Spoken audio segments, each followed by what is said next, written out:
welcome along and welcome back to Haut Beyleron. For the very last time, we are going to jump into our Kubota to start off with.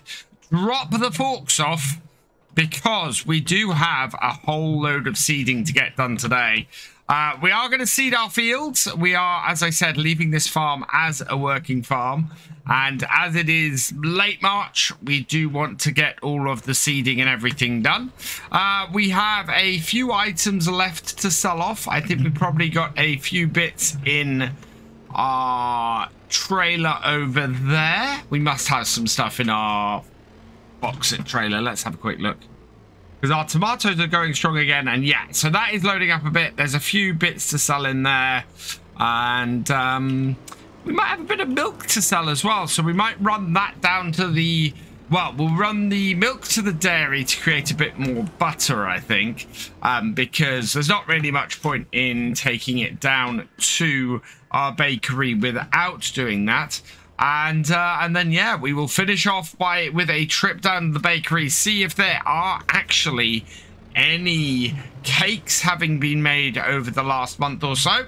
And if there are, we'll sell them and we'll see how much they're worth. First, I just want to get this to unload, which it doesn't seem to want to. Let's have a look. Let's start the engine up on this, cover it. Let's cover it so we can see when it actually removes the cover. And then see if we can't load this. So apparently that should be filling up at that point. But for some reason it isn't. Now this is a modded seeder. So it may be that this has an issue with overloading from the top. Or maybe this takes seed as well as... Yeah, there's a... Oh, it kind of wants to take it, but then doesn't. So I don't know what's going on there. Yeah, look at that. There we go. Finally found the sweet spot, and we can unload and get this full of some seed. There we go. That can't be full. 800 and no, it is very, very picky about exactly where this will empty.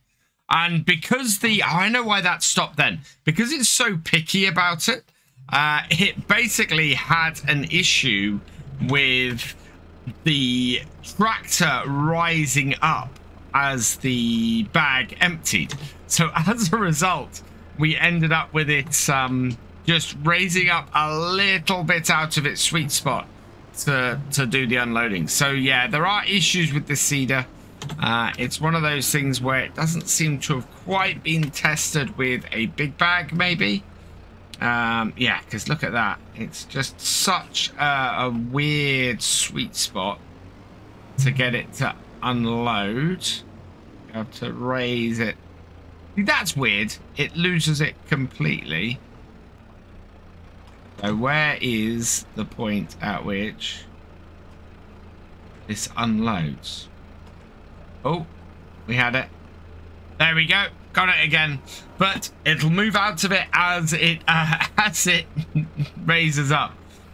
So it's adjusting it ever so slightly down until we find that sweet spot again. There we go. Wow. So a very picky seeder, but we seem to be just about there. Yeah. Finally managed to get it fully filled up. So we'll move our Kubota out the way and go and park this up in the shed. And then we are going to take this and head up onto our large field. Finally get something planted using some GPS. Might just see if... I don't think we've gone down enough. We've got 1 litre in the back of that... in that tank in the back of our... truck, and it'd just be really nice to get rid of it. Right, what are we planting? I think we're planting oats this year. That's all we can plant at the moment that fits in with what we've got on here. So yeah, oats, sunflowers, grapes and olives. We can do sugarcane and sugar beet, but no. It's going to be oats this year that gets planted. So that should be fairly good. And like all the other times, we are going to go and do it from the top of the field and do it across, because that fits better with the slope of this hill. So here we go. Let's line this up at the top here. 4 meter seed of this, which I got because more of this field than the other one. Right, and back it up. Get us onto a 180 degree, hopefully. Hoping this maneuvers quite well as well. This is a direct seeder as well, so next year we wouldn't need to go and get things all sorted in the same way. Right, and down to 180. What I'm going to do, we'll turn on the GPS, we'll bring up the menu, and we're going to go A+ heading. So there, and we're looking at going 180. 80, there we go. So that sets our cardinal. We want to set our width. Going to turn the lines on. Oh, there they are. Right. So back them off. And forwards like that. Set it on. Turn on. Oh, we need to unfold. Now, will this go wider? I think it's unfolded. Have we not got this connected up? So, yeah, that's all connected up. Let's unfold our seeder then. There we go. No. Unfold it. It's a tiny wheel on the far side. There we are. Down. And, wow, that was a little bit of a pain to get started. But we are started. One thing I really like about this seeder is how maneuverable it is. You can turn really, really well. We can do the thing that modern farming seems to do with GPS, which is alternate rows, and get ourselves very nicely set up and turned around very easily without too much moving backwards and forwards. It speeds up the whole process and generally makes everything move a little bit smoother. I am going up right to the edge of the field here, because that works out better for us. Oh, no. Now, there is a little bit where you've got to bring it right round. Otherwise, you don't get back onto the right thing. It slightly strays into the next row. And if you're not all the way round, if you're not bringing it right round to basically straightening this all up again, you end up skipping 2 rows instead of 1. So I have got to watch out for that. But otherwise, yeah, this is going quite smoothly. And this Zetor is perfect for this job. Look at those nice parallel lines going across that field.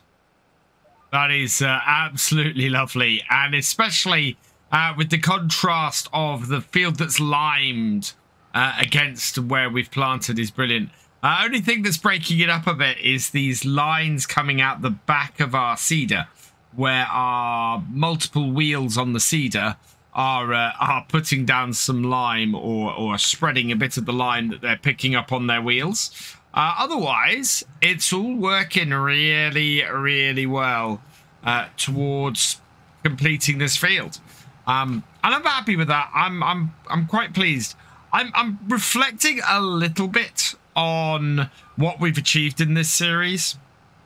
It's very, very interesting. We haven't moved beyond these first 2 fields. We've done a lot of work with getting tractors and extra equipment and stuff. We've never owned a combine, and yeah, we've never moved beyond these initial 2 fields. We have bought the bakery, and we did buy our own windmill, of course, as well, to do flour and oil, which is quite cool, and I do like that windmill. I think we may end up using that again on another series. But I think my aim for my next Start From Scratch series, which of course is starting this week. It starts on Saturday. It is on Attingham Park. by GB Modding. We are starting that on Saturday. I think my aim is going to be to try and expand the farm a bit, as well as making sure we have enough equipment and things. In fact, I have a good plan for what equipment we're going to start off that series on, and I think because of the type of equipment it is, it's going to allow us to expand the farm quite well with any luck. So yeah, it's going to be interesting from that, but I very much think I want to get more than 2 fields to work. I want to have a bigger farm going into that series, and we'll see how we go. Maybe a little bit less reliant on contracts. Maybe we can get work done on our farm and earn the money that way, rather than having to turn to the contracts on a regular basis as we've done in the past. Getting the turn right at the end is really quite important. Otherwise, you end up with what we've got at the start of the previous line here, where you can see we've come in a little bit of diagonal. I've turned a little too sharply, and therefore the seeder hasn't quite come round far enough. And so when it's gone down, it's a little bit out of place. We might end up with having to go over the end of the field there a little bit. So yeah, it's making sure that the turn just isn't too sharp, and that the seeder is as straight as it can be when you drop it down. And then hopefully, if we look out the back, we didn't quite turn far enough with that one. So yeah, it is a careful balance that you want to get right. Otherwise, you might cause yourself some problems when you come to do those headlands. Coming to the end section of the field, and we're going to go pretty close to the end here. What I'm loving, though, is if I bring it to the end here and spin around, look at the stripes going up that field. What a gorgeous sight that is. Right. Have I come round far enough? No, we've gone round too far. Let's bring that in there. And I'm trying to leave just 1 row at the bottom. So the idea is that the headland going up the right-hand side of the field here, that is going to be... that's going to be a full 2 widths of our seeder here. Try to not go through these bushes. Whereas the bottom and the top of the field, those headlands should be only a single width. And then the far side, the left-hand side, where we've had our own roadway we can turn around on, we've put no headland in there at all, just to simplify things overall. So let's lower that down. And likewise, right at the top of the field, we've got no headland either. There we go. And now we can just start filling it in. And then this field will be done. And it's midday. We're halfway through the day and making a really good progress on here. I think we should get both fields done today, which is great news, because that is going to be a great way to finish, to have both these fields planted, ready for producing oats for our bakery for the next year. This is the thing with GPS. While it's nice and it makes it easier to turn a little bit quicker to the field, human error can still creep in. And look at that. That is quite a large section there that I'm going to have to go back over and fix because, yeah, it hasn't quite come far enough round. So I'm trying to get my seeder a little bit better positioned here now, which does mean a little bit more maneuvering, but shouldn't be a huge problem. Yeah, it's still left a little bit back there. So it can be that even with GPS, you still need to run those headlands a little wider than you probably think. I think we're going to end up with like a 12-meter headland on the far side of the field there.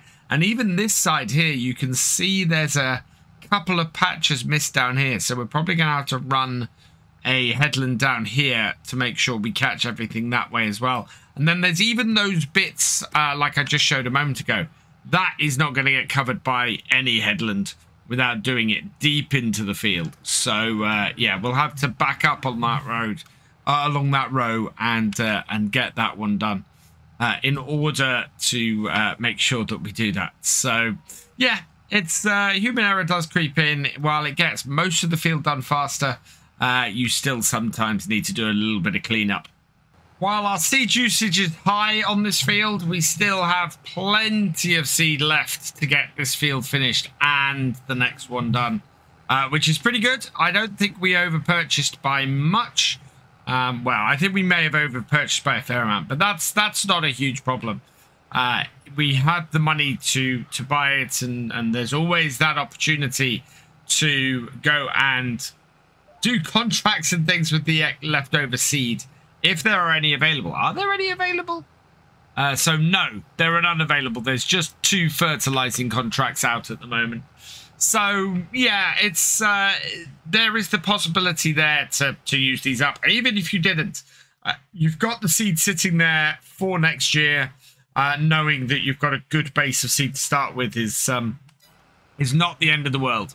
There are times when I have purchased too much of something in the past and not had a use for it going forwards, which has been very annoying, especially if it's something you can't sell. But in this case, I wouldn't be too worried about us having a lot of leftover seed. Last couple of rows to finish off the main body of the field, and then we're into the headlands. So the way I'm going to do the headlands is we're going to do the top bit first.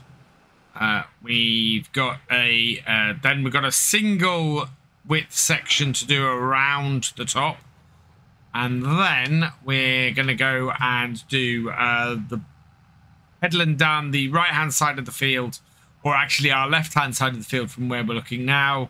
Clear that up, and then I think we're going to have to do a headland down the right hand side of the field from where we are. So okay, what we're going to do, avoid that tree, bring ourselves out onto here, and then come around, and you can see where this loops off here. So bring this to here, down, and we'll follow field around here and give myself just a little bit of width going there. So spin this around. There are our cows, looking nice and healthy. Probably need feeding again soon. Down with this, and there we go. And now we can just move around the top of the field here and get this out. It's got this weird kink in it because the ownership of the top part here, where the mill is, or the grain elevator is, that juts out into the field a bit there. Otherwise, that would have been a smooth curve all the way around the top of the field there, and it just wasn't worth buying the land that mill is on just to get that little bit. Right, and then that. Yay. Yeah, lots of maneuvering around the field now to get myself into position and get this finished off. Maybe we won't have to do the full 12-meter width up here. That would be good, although it might be worth it, to be honest, because we'll end up back down that bottom corner. Actually, what I'm going to do is go round to the bottom here. We'll turn the seeder off and go and start from this far corner here, and then we could just go straight up the top of the field and have it all finished off. As I said, there's a few spots you can see up the sides that probably need to go and fill in, but nothing too drastic, nothing too huge, so that's all good. Down and in, and get these headlands finished off. There we go. It's pretty much exactly the width of my seeder that this last section is. And in fact, yeah, unless I move over a little bit, I do miss little bits, but I'm happy. This is a fairly good coverage on here. Got a few little bits to fill up and finish off, but I can come back and do that a little bit later. For now, though, that is that field done and dusted.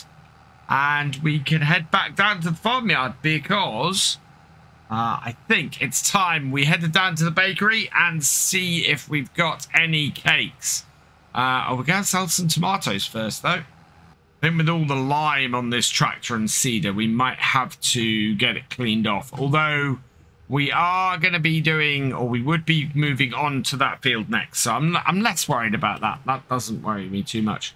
What I do need to do is get that DEF out of there. We'll just get rid of this last litre of this into this tractor. Let that refill. There we go.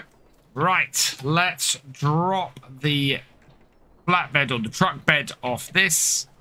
And then we'll go and get the box it trailer on. And head up to the farm shop. Get the few tomatoes we've got sold before we head down to our bakery and see what's down there. So, love how easy it is to switch between things on this TLX 2020. I'm looking forward to the TLX 2022. I don't know if you've seen 82 Studios is working on his next version of this. And I can't wait to see it personally. This has been a cracking truck on here, and the 3500 is a cracking truck on Stone Valley. So yeah, let's see what the next TLX holds. What this holds though is 1,000 litres of tomatoes. So we're just going to drive around here, open the rear doors to get them sold. That will then get them unloaded. Make 948. Wow, off 1,000 litres, that's really good. And plus 96 environmental, so over £1,000 for our strawberries. Sorry, not our strawberries, for our tomatoes. So yeah, now to head down to the bakery and see if we've got some cake.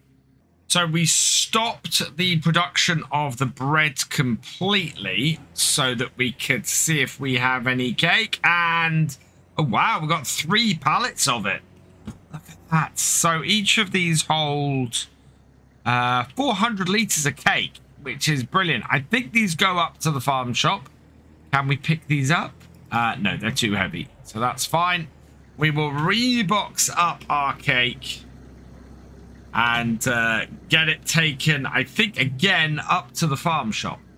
Open up the doors and back it up so that hopefully, yeah, cake is being reboxed for transport. There we go. And then we'll just back this over so that we should be able to get the other 2. We'll definitely get that one. There we go. And then one more. Box those up as well. And it's not a massive amount of cake, but it is cake. Where are we going to sell our 1,200 litres of cake? Let's have a look. Best price for cake at the moment, I think, is going to only be one place. It is 6,025. Wow, that is really good. That is why you want to make cake. You put a lot of stuff into it, but man, does it pay off pretty well.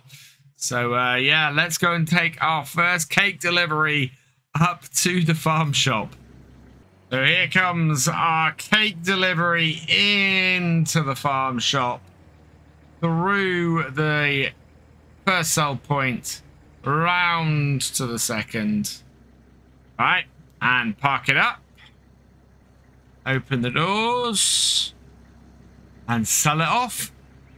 7,227 plus another 729, sorry, plus another 731 in environmental score. That is fantastic. I'm so pleased about that. And that was not a huge amount. That was 4,000 litres of milk, 4,000 litres of strawberries, 4,000 litres of butter, and 4,000 litres of sugar, and finally 4,000 litres of flour. So it takes quite a bit to make a cake, but I think it was worth it. Absolutely. So there we have it. I have really enjoyed my time on this map. It is a fantastic starting map for Farming Simulator 22. We're going to be trying out Silver Run Forest in a couple of months, which is the Platinum Edition map. We're going to be doing that, and that's going to be our next base game map. It is, I'm looking forward to that. We are, of course, as I said, starting on Attingham Park on Saturday. So I hope you'll join me for that series. That is going to be a start from scratch series.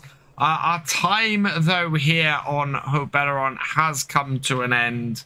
It has been a cracking time doing a start from scratch on here. And yeah, we put precision farming in halfway through the series as well. So that's brilliant.